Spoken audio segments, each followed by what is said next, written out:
You know, in a citizen legislature, there is not a tremendous amount of professional resources that the legislators can lean on. There are attorneys in the Office of Legislative Counsel, in the Joint Fiscal Office that legislators can turn to, but in many regards, the folks who are in the State House drafting these bills that become our laws, they're not subject matter experts.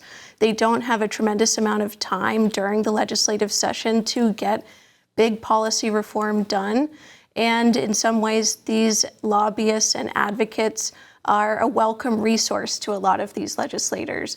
They are folks who often are subject matter experts. They're eager to get in the room and put their finger on the scale, and they're a constant presence in the State House. What's interesting about watching lobbyists move through the building is just getting a sense for the depth of the relationships that they've been able to cultivate with individual lawmakers. There's lobbyists that have been working in Montpelier for decades in some instances, and a big part of their process is not just what goes on in the halls of the State House, but meeting with folks outside the confines of the Golden Dome to become real friends in some cases with these folks.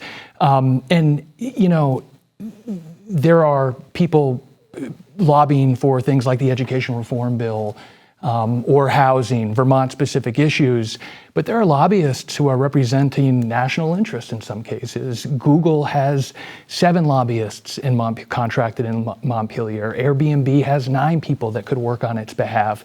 DraftKings, the sports betting site, has 7 people it has registered as lobbyists in Montpelier. So no matter the issue, you can be pretty sure that if there's going to be a bill that affects operations in any way, there's going to be a lobbyist standing by to try to get a word in edgewise with a lawmaker. They outnumber legislators 3 to 1 just about. So they're not all there every day in the State House, but they are, as Pete said, they are on every issue.